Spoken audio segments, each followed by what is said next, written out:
você, por gentileza, abra a tua Bíblia comigo. Livro de Atos dos Apóstolos, capítulo de número 12.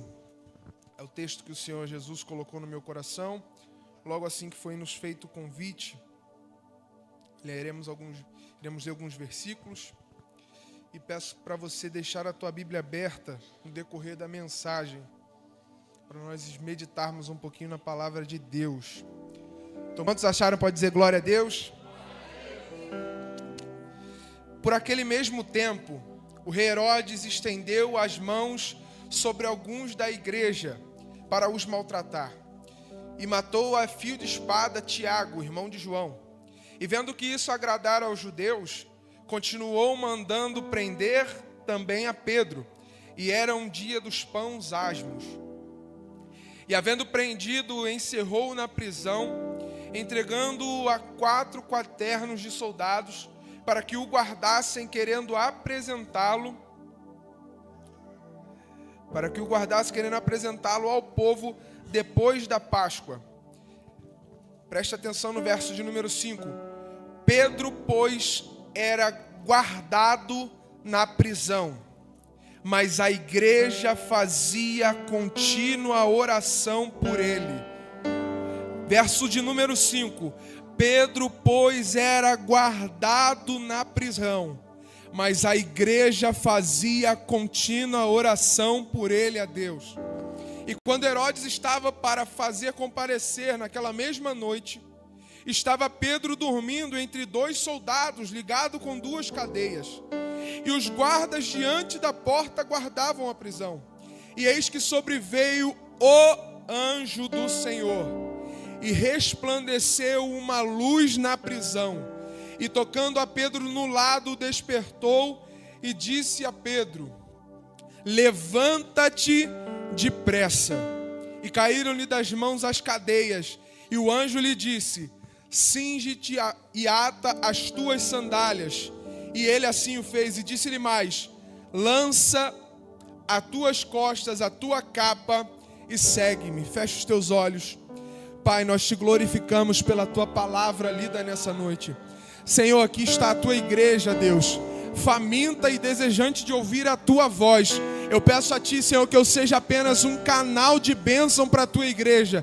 Que o Senhor fale aos corações. Espírito Santo, se entrou alguém aqui doente, que nessa noite seja curado. Se entrou alguém aqui enfermo, que nessa noite seja sarado. Pai, se entrou alguém aqui precisando de uma resposta, que a resposta venha através da tua palavra que irá ser pregada nesse momento, Pai. Que eu diminua, Senhor, e o Senhor cresça. Que eu suma nesse altar, mas que o teu nome seja glorificado e exaltado, e que a tua igreja volte para casa abundante da tua presença, meu Deus. Em nome de Jesus, senta glorificando o nome do Senhor Jesus. Queridos irmãos, quando Gabriel nos fez o convite, ele falou que o tema do mês era a igreja vivendo o sobrenatural de Deus. E logo o Espírito Santo ministrou no meu coração a respeito desse texto, que é exatamente a igreja vivendo o sobrenatural de Deus. Quando nós olhamos no livro de Atos dos Apóstolos, querido, nós podemos chamar esse livro também de Atos do Espírito Santo, porque desde o primeiro capítulo nós podemos ver o Espírito Santo já agindo. Melhor dizendo, a partir do capítulo de número 2. No capítulo de número 1 é a ascensão de Cristo. Jesus é assunto aos céus e diz para os discípulos: olha, permanecei e ficai em Jerusalém, até que do alto vocês vão ser revestidos de poder. Fiquem aqui, aguardem a promessa, porque em breve vai acontecer. Em breve vocês serão cheios, impactados pelo Espírito Santo. Capítulo de número 2, você conhece muito bem. É a descida do Espírito Santo. E cumprindo-se o dia de Pentecostes, estavam todos reunidos no mesmo lugar, com o mesmo propósito, orando, buscando. E vem do céu um som como de um vento impetuoso, e enche toda a casa em que estavam assentados, e todos foram cheios do Espírito Santo. E a partir disso, querido, a igreja começa a crescer. Aquele povo que está lá, Jerusalém estava lotada naquele dia, porque era festa. Pedro então toma a oportunidade. Olha, não tem ninguém bêbado. Eles somente estão refletindo aquilo que foi profetizado pelo profeta Joel lá atrás. E Pedro então começa a pregar. Lembrando, queridos, que Pedro era um pescador. Pedro era um homem simples, mas um homem simples, cheio do Espírito Santo, tem um potencial extraordinário para o reino de Deus. E aí ele prega. A Bíblia diz que naquele dia, aproximadamente 3.000 almas se convertem. Capítulo 3, Pedro e João vão para o templo orar. Porque crente cheio do Espírito Santo tem que orar. Eles vão para o templo orar. Quando eles estão chegando no templo, um homem para eles e diz: olha, me dá uma esmola. Eles vão dizer: olha, eu não tenho prata nem ouro, mas o que eu tenho te dou. Em nome de Jesus, levanta e anda. Crente cheio do Espírito Santo tem que ter ousadia para profetizar. E aí, irmãos, no capítulo de número 3, aquelas pessoas que estão ali olham para aquela situação, ficam abismadas, ficam assustadas e começam a ouvir. Pedro começa a pregar. Capítulo de número 4, o sermão continua. E a Bíblia diz que quando Pedro prega e é preso logo depois disso, o Espírito Santo convence mais de 5.000 homens, por causa da mensagem de um homem cheio do Espírito Santo. E aí Pedro é preso então. A igreja começa a crescer, a igreja começa a florescer, os frutos começam a vir. A Bíblia diz que no capítulo 5 que os sinais, os prodígios seguiam aquela igreja. Capítulo 5 também ele é preso novamente. Capítulo 6 você conhece que é a separação dos diáconos. Separam o primeiro diácono, Estevão. E a Bíblia diz que Estevão vai para o cenáculo, vai pregar a palavra de Deus. E quando ele está pregando, chega ali os fariseus, chega aqui aqueles homens e começam a questionar a Estevão. E a igreja continua crescendo, e Pedro e Estevão pregando, só que de repente começam a apedrejar Estevão. Só que entendam uma coisa: crente cheio do Espírito Santo, por mais que esteja sendo atacado com pedras, ele consegue ver o céu aberto. E eu amo a palavra de Deus. Sabe por quê, pastor Alexandre? Quanto mais tacavam pedra no Estevão, maior a visão dele estava sendo ampliada. Ele via Deus no alto e sublime trono. Sabe por que às vezes tem muitas lutas e muitas guerras dentro da igreja? Porque tudo aquilo que cresce incomoda. Sabe por que são tantas dificuldades e tantas aflições que às vezes nós sofremos e a igreja de Deus sofre? Ei, irmão, deixa eu dizer uma coisa para você: a igreja nunca vai deixar de ser perseguida. Nunca.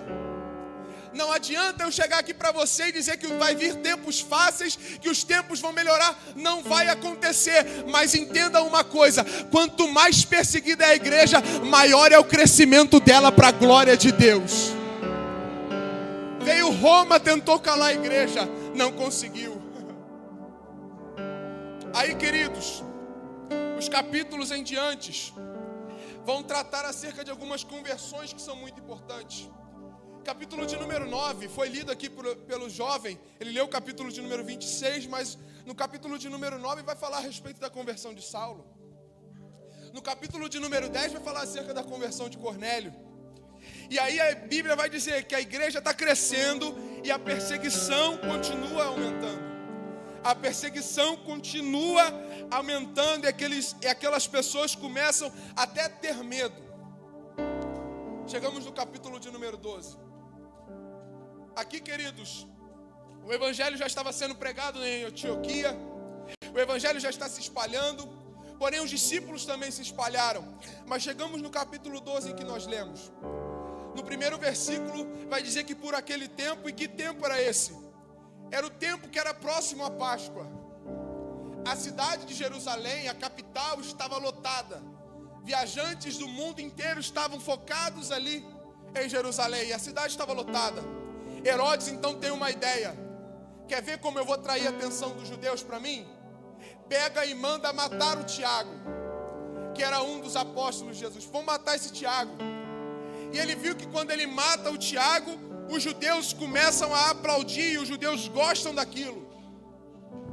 Quando ele mata um dos apóstolos de Jesus, quando ele mata um daqueles que pregavam o evangelho, ele vê que os judeus gostaram daquela atitude. Então, Herodes tem uma ideia. E vendo que isso agradava aos judeus, manda prender a Pedro. Quem era Pedro, queridos? Era o pastor da igreja. Pedro era o líder da igreja. Pedro era aquele que estava de frente da igreja.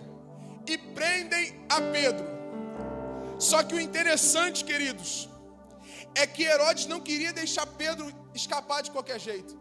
Porque Pedro já tinha escapado uma, já tinha escapado duas. Já estava livre. Agora ele pega e manda colocar 16 soldados em volta de Pedro. Preste atenção nisso daqui. 16 soldados em volta de um homem, com o objetivo de não deixar aquele homem fugir. Eu acho interessante o texto, eu acho lindo isso na palavra de Deus. Sabe por quê? Porque o diabo está achando que se prender o líder, a obra para. O diabo está achando que se prender o pastor, se paralisar o pastor, a obra para.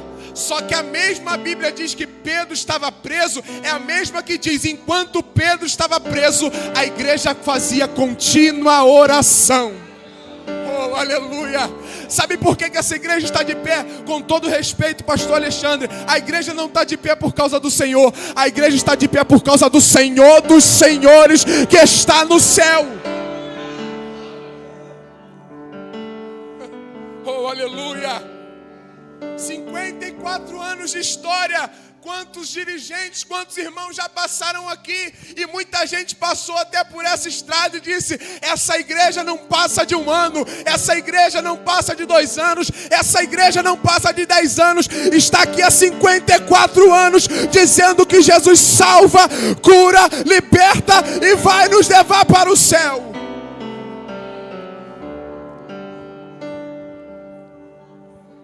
Pastor, só que Deus, Ele cuida dos seus.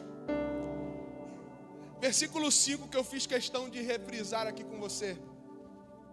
Pedro, pois, era guardado na prisão.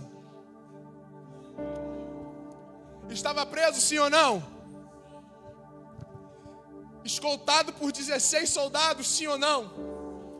Mas estava guardado. Oh, aleluia. Sabe o que significa essa palavra guardado? No original, no grego, é terel ou tério. E sabe o que quer dizer? Atendido cuidadosamente. Guardado, no original também quer dizer manter em segurança. Oh, aleluia. Enquanto a igreja estava orando, Deus estava atendendo cuidadosamente de Pedro. Enquanto a igreja estava orando, Deus mantinha Pedro em segurança dentro da prisão. Irmãos, eu amo a palavra de Deus. Sabe por quê? Porque Deus permite o líder da igreja naquele momento ser preso. E pastor, aqui eu quero trazer um alerta. Tem situações que Deus permite acontecer na vida do Senhor e na vida da liderança. Sabe por quê? É para despertar a igreja em oração. Irmão, você está achando, às vezes você pensa assim, mas por que está acontecendo isso? É Deus te despertando para viver uma vida de oração. Eu me lembro no ano de 2022, no dia 19 de agosto de 2022, culto dos adolescentes na Assembleia de Deus Subsede. Quem ia trazer a palavra? Pastor Alexandre. Ia ser um festival de caldos, e a gente fez ali uma divulgação. Foi uma bênção a divulgação, a gente fez uma divulgação. Na sexta-feira a igreja estava lotada. Mas no mesmo dia de manhã o pastor Alexandre me ligou e falou assim, olha, Eduardo, eu não vou conseguir estar aí pregando. Eu passei mal, eu tive uns problemas de saúde durante essa semana, eu não vou conseguir estar aí pregando. Você me desculpa, você vê se arruma alguém, eu tentei melhorar, eu tentei ficar bem, mas eu não vou conseguir estar aí pregando com vocês. Irmãos, naquele culto, nós levantamos um clamor naquela igreja. Naquele culto, nós levantamos um clamor, e a partir daquele dia, a Assembleia de Deus de Teresópolis se mobilizou em orar pela vida do pastor. Irmãos, quem estava passando pelo momento difícil era o pastor. Ele estava sozinho. Deus permitiu ele passar por aquela situação sozinho, mas Deus mobilizou uma igreja inteira em oração. Olha aqui onde está o teu pastor. Olha aqui onde está o pastor dessa igreja. Ei, irmão, quando uma igreja se reúne para orar, quando uma igreja se reúne para buscar o Senhor, o milagre acontece. O milagre acontece. Está sozinho, mas estava guardado. Ah, meu irmão, quando uma igreja se reúne para orar, o inferno pode se levantar, a luta pode até vir se achar que está sozinho, mas a mão do Senhor está te guardando, está te livrando de todo mal.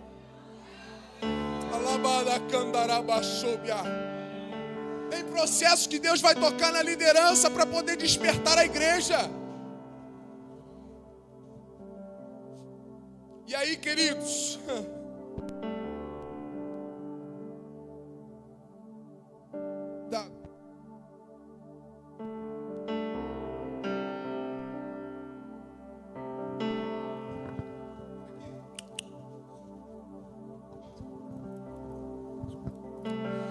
olha aqui para mim.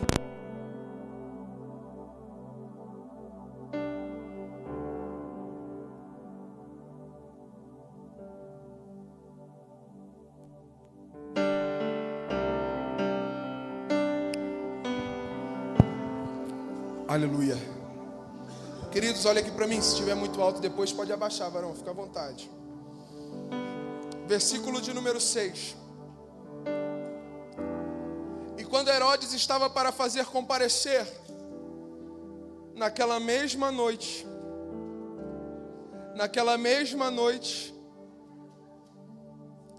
Pedro estava dormindo.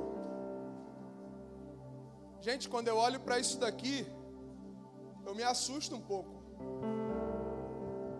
Porque, imagina comigo, pense aí, se eu for morrer no dia seguinte, o que eu não estaria fazendo? Deus o livre, mas se acontecesse isso, se você soubesse que você ia morrer no dia seguinte, o que você ia estar fazendo? E existem vários filmes sobre isso. As pessoas procuram fazer tudo que ela sempre sonhou na vida. Procuram gastar o dinheiro que tem e o que não tem. Se soubesse que ia morrer no dia seguinte, ele ia fazer de tudo para tentar realizar aquilo que ele não conseguiu durante a vida. Só que a atitude de Pedro me chama muita atenção. Porque Pedro, sabendo que iria morrer no dia seguinte, está dormindo. Ah, irmão, isso daqui mexeu comigo. Não está no texto, mas o texto me permite conjecturar. Eu fiquei imaginando o que passava pela cabeça de Pedro. O que passaria na tua cabeça? E eu fiquei pensando, Senhor, mas por que Pedro, sabendo que ia morrer no outro dia de manhã, e a cidade já está lotada para ver Pedro sendo morto, o que Pedro está dormindo? Aí Deus falou para mim, porque Pedro conhecia o Deus que ele servia. Quem conhece o Deus que serve, no momento da tribulação, não fica aflito, mas descansa. Quem conhece o Deus que serve, no momento em que está dando tudo dizendo que não vai dar certo, ele descansa porque sabe quem é o Deus da sua vida. Aí eu fiquei imaginando Pedro sonhando naquela prisão. Sabe o que Pedro pode ter sonhado naquela prisão? No capítulo 4 e 5 de Atos, quando Pedro é preso. No capítulo 4 eles prendem Pedro, mas logo depois mandam soltar. No capítulo 5, quando prendem Pedro com aquelas cadeias, miraculosamente o anjo do Senhor entra lá e liberta Pedro daquela prisão. Era nisso que talvez Pedro estava pensando. O Deus que já me libertou das cadeias. Aí eu também fiquei imaginando Pedro naquela prisão dormindo, lembrando do episódio de Lucas 5, da pesca maravilhosa. Quando ele estava na beira da praia, lavando as suas redes, aquela noite que ele trabalhou a noite inteira, não conseguiu pegar nada, que ele estava triste, aborrecido, mas de repente chegou um homem do lado dele e disse: Pedro, me empresta o teu barco porque eu quero pregar. E quando ele terminou de pregar, ele virou para Pedro e disse: Pedro, volta para o mar. Pedro olha para ele e vai dizer: mas Senhor, eu trabalhei a noite inteira, não consegui pegar nada, mas sobre a tua palavra eu vou voltar para o mar. Pedro volta para o mar e ele começa a ver aquele movimento das águas, os peixes vindo, as redes lotando, e o barco quase afunda de tantos peixes. Olha aqui para mim, eu fico imaginando Pedro olhando para aquele dia e lembrando daquele dia que o Senhor proveu da onde não tinha. Eu também consigo lembrar, eu também consigo imaginar Pedro naquele dia, naquela prisão, pensando no episódio de Mateus 14, a partir do verso de número 22. Jesus estava com eles num lugar e disse: olha, eu vou orar, mas vocês podem pegar o barco e passar para o outro lado. De repente, quando aqueles discípulos estão dentro do barco, naquela noite, naquela madrugada, de repente vem uma grande tempestade, e aqueles discípulos estão desesperados. Pedro também estava desesperado, mas Pedro não era pescador, mas estava desesperado. De repente, aqueles discípulos olham lá no fundo e vê um ser vindo na sua direção. Eles começam a se apavorar e dizendo: é um fantasma.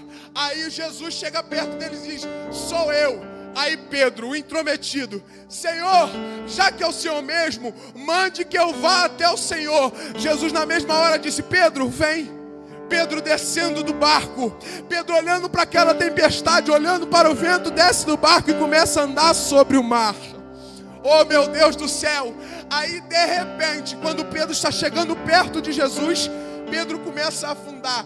E quem estava ali para segurar a mão de Pedro? O próprio Jesus. Olha aqui para mim, eu consigo imaginar, sabe o que, irmãos? Quando eu trouxe a reflexão dos irmãos, esses 3 temas aqui nessa noite, sabe por que Deus ministrava no meu coração?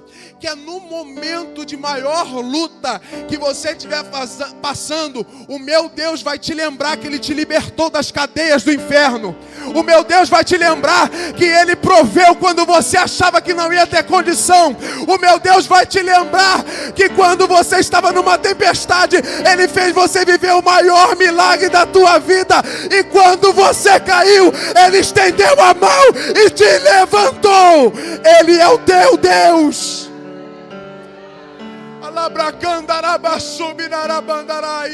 Descansa nessa situação.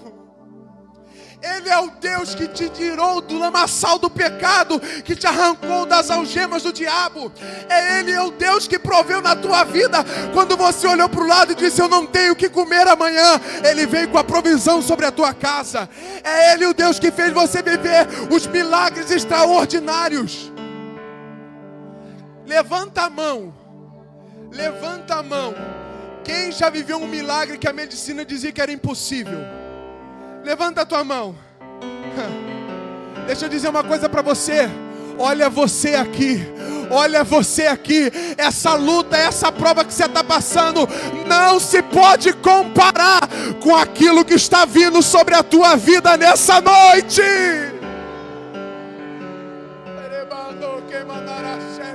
Ei, juventude, Deus te chamou para viver milagres. Ei, igreja do Senhor, círculo de oração, Deus te chamou para viver milagres. Ei, obreiros, Deus te chamou para viver milagres.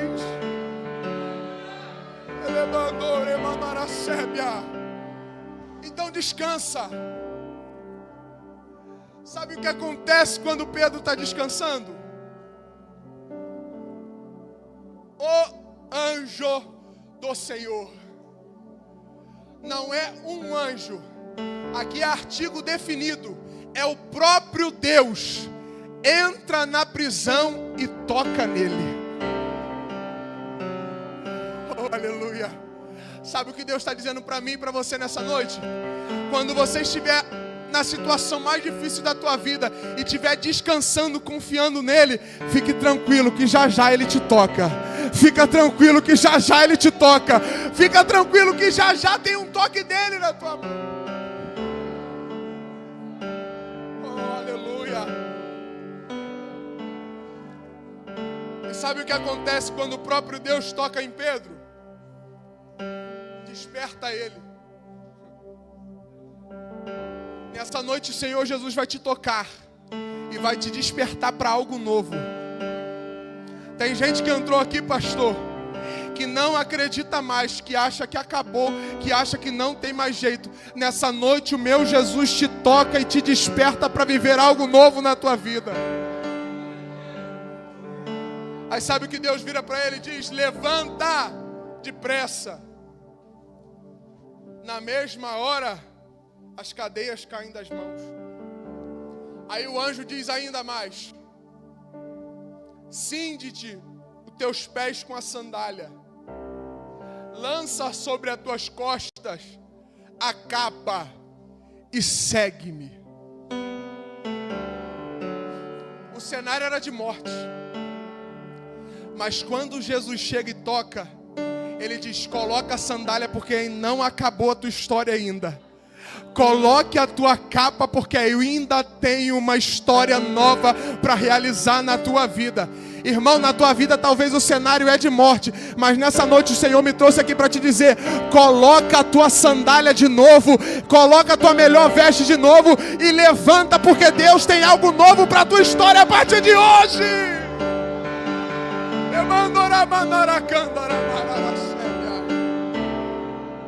Para de estar acomodado. Essa situação é difícil, mas também é difícil para outras pessoas, e Deus está te dizendo: se levanta no lugar onde você está.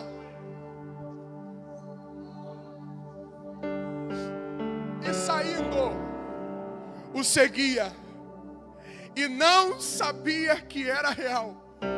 Deixa eu abrir um parênteses aqui. O que Deus fez na vida de Pedro parecia mentira. O que Deus vai fazer na tua vida vai parecer mentira, que nem você vai acreditar. Isso é profético, ninguém pegou, mas eu quero repetir porque alguém vai levantar a mão. O que Deus vai fazer na tua vida vai ser tão extraordinário que nem você vai acreditar.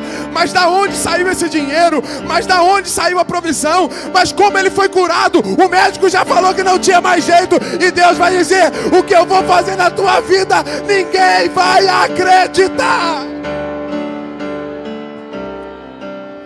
Meu pai está cuidando de tudo. Ele está cuidando da tua casa. Ele está cuidando da tua família. Ele está cuidando do teu casamento.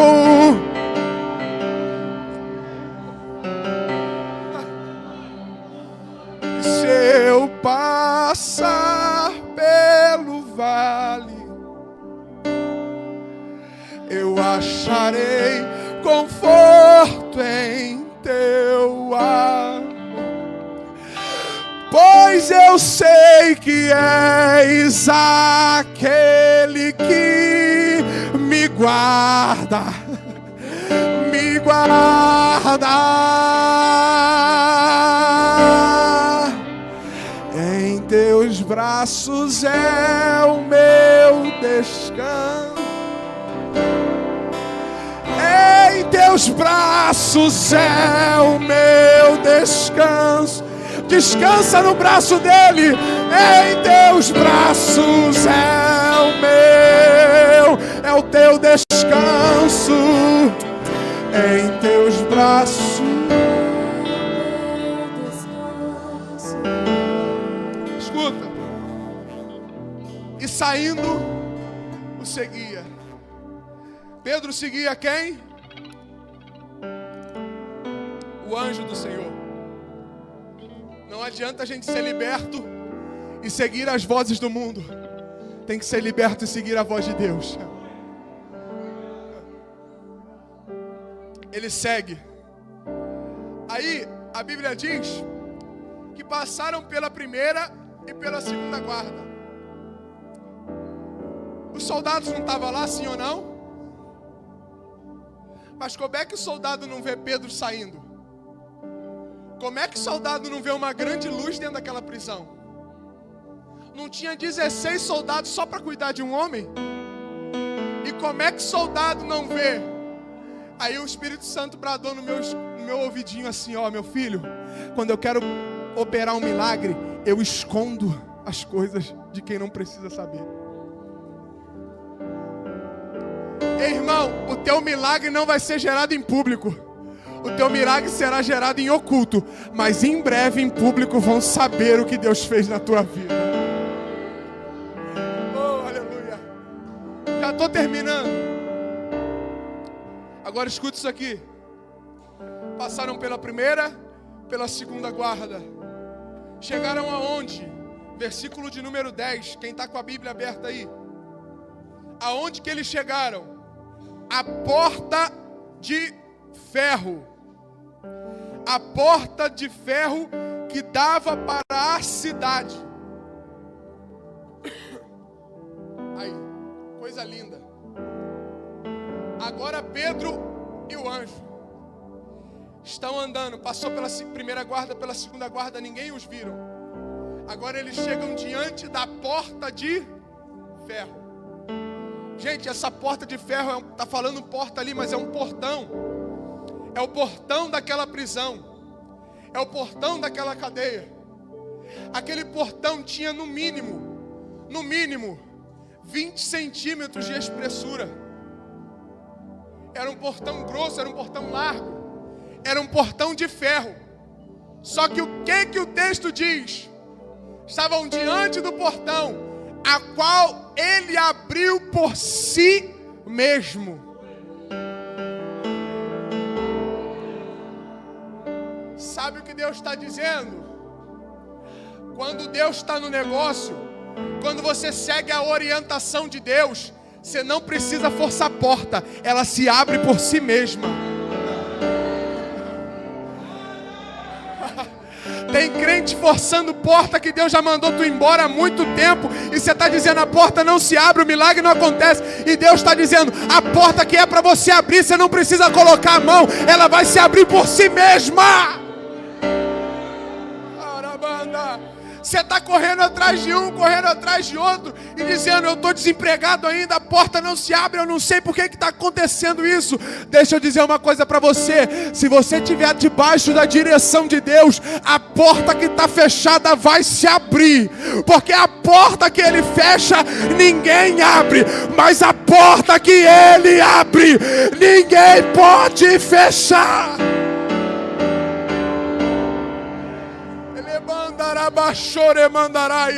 Ei, juventude, deixa eu dizer uma coisa para vocês. Deus tem algo grandioso na tua vida, na minha vida. Eu lembro de um detalhe que aconteceu na minha história. Em maio de 2020. Eu estava num churrasco na casa da minha esposa, lá com a família dela. Pastor, o tio dela e a tia dela, que cuidaram dela depois que os pais dela faleceram, eram açougueiros. E num churrasco, os dois viraram para mim e falaram, vocês não se gostam? Por que vocês não casam? Eu falei, misericórdia. E olha que o tio dela nem era crente.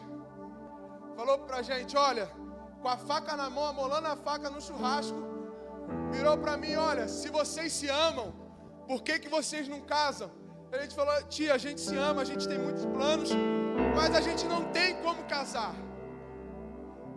Eu sempre gostei de me aventurar.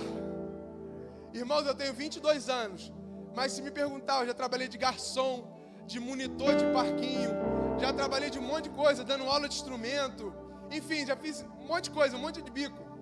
Mas eu nunca tinha tido um trabalho fixo.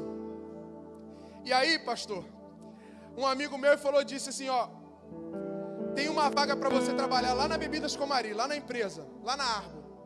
Falei, eu vou lá.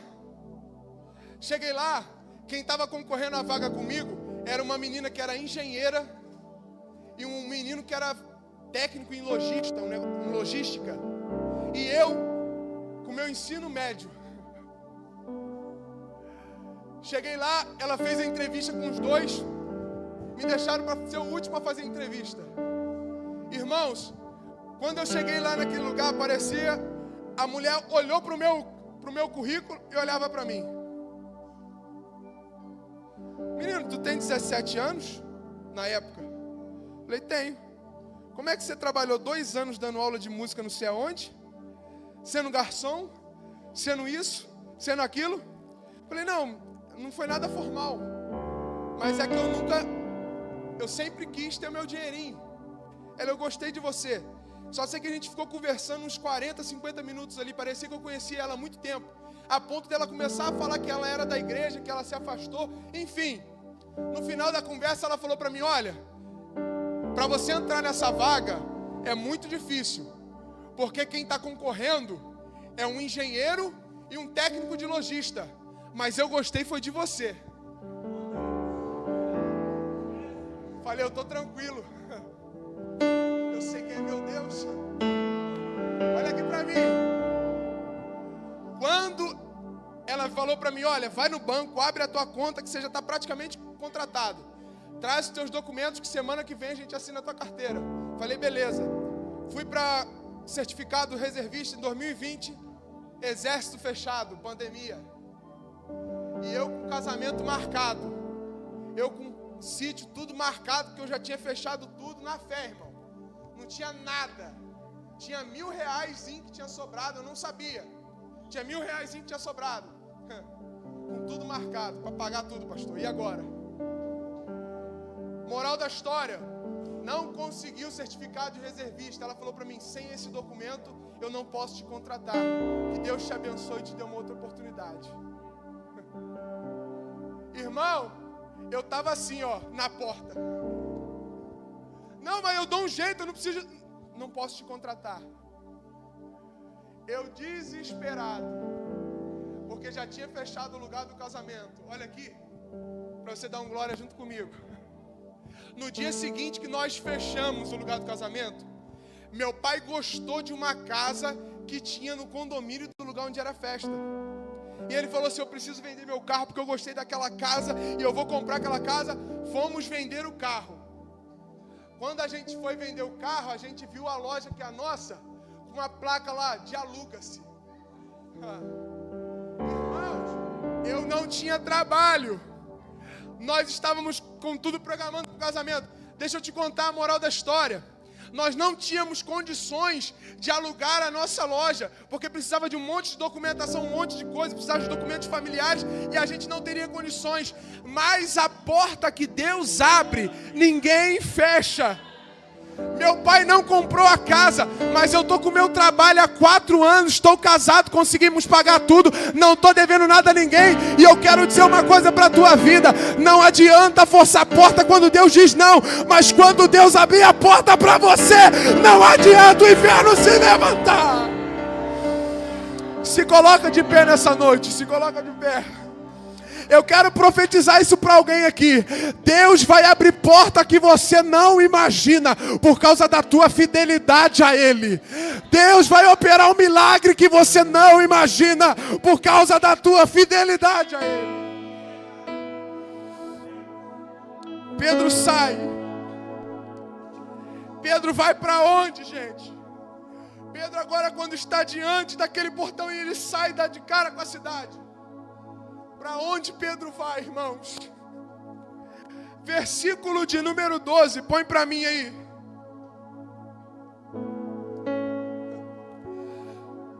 Ou melhor, bota no versículo de número 11. Pedro, quando ele acredita, quando ele cai em si e vê o que Deus fez com ele, que Deus o livrou da mão de Herodes, que Deus usou o seu anjo para livrar da mão de Herodes, versículo de número 12. E considerando ele nisso, foi para onde? Foi a casa de mãe de João, que tinha o sobrenome de Marcos, aonde muitos estavam reunidos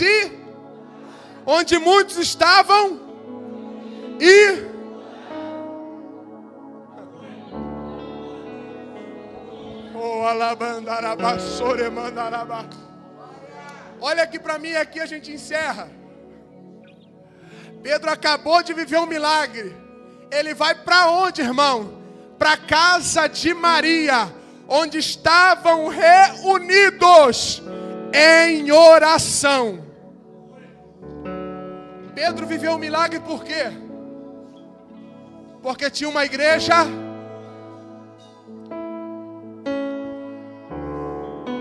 Terça-feira, eu estava varrendo a loja lá, e eu comecei a ouvir um hino, e eu comecei a falar com Deus. Eu falei: Senhor, eu quero viver, Senhor, o que o povo vivia no passado, o sobrenatural de Deus. Eu orando, meu pai chegou na loja e me deu um susto. Mas antes dele chegar, eu estava chorando na presença de Deus. E eu dizia: Senhor, eu quero viver o sobrenatural de Deus. Porque eu lembro que não faz muito tempo, mas alguns anos atrás, nas festas de adolescente ali na subsede, quando a gente estava para ir para a festa, um dia da semana era ensaio, outro dia a gente subia no monte para orar. Um dia da semana era ensaio, outro dia a gente subia um monte para orar. Irmãos, a gente viveu ali por 6 anos, 6 festas de adolescente, que era no mínimo 20 almas se convertendo ao Senhor. Eu lembro que em uma das festas, meu irmão com 6 anos de idade foi batizado com o Espírito Santo. Ele com o pé quebrado foi batizado com o Espírito Santo. Eu lembro de festas ali que adolescentes saíam dali assim, tão impactados com a presença de Deus, que quase tinham que ser carregados por causa do que Deus fazia. Tinha festas ali que o pregador pregava 5, 10 minutos e a glória descia na igreja, que o culto não acabava. Irmãos, sabe o que falta para nós vivermos o sobrenatural de Deus? A igreja está unida em oração. Quando há união e a oração, há certeza de milagres. Eu quero profetizar sobre a Assembleia de Deus Subsede Persegueiros. Se houver união dessa igreja em oração, se prepara para ainda esse mês viver milagres extraordinários. Gabriel, sabe qual é o segredo para a juventude crescer? Lucas, quem está lá fora não quer ver oba-oba. Muitos de nós crentes se enganamos com isso, achando que nós temos que parecer com o mundo para atrair o mundo. Não, nunca foi sobre isso. Sabe o que atrai quem está lá fora aqui dentro? Poder de Deus. Quem está lá fora não está preocupado se a igreja tem luz, se a igreja é parede preta, se a igreja é parede branca, se a igreja é parede amarelo. Quem está lá fora quer ser impactado pelo poder transformador da palavra de Deus. E eu quero convidar a juventude. Abraça quem está do teu lado aí, os meninos com o menino. Isso. Abraça aí. A igreja, se quiser, abraça aí. Isso. Meu Deus está me dizendo aqui agora que se a igreja estiver reunida em oração, vai começar a ver milagre a partir de agora. Tem milagre a partir de agora chegando sobre a tua vida. Começa a orar aí.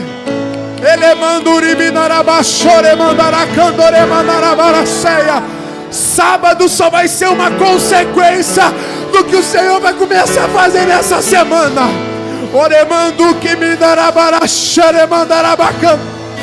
Tem milagre chegando para a tua vida. Tem milagre chegando para a tua casa. Tem milagre chegando no teu trabalho. Tem a mão de Deus. Enquanto a igreja ora, cadeias vão quebrar agora. Enquanto a igreja ora, a libertação está chegando lá agora. Enquanto a igreja ora.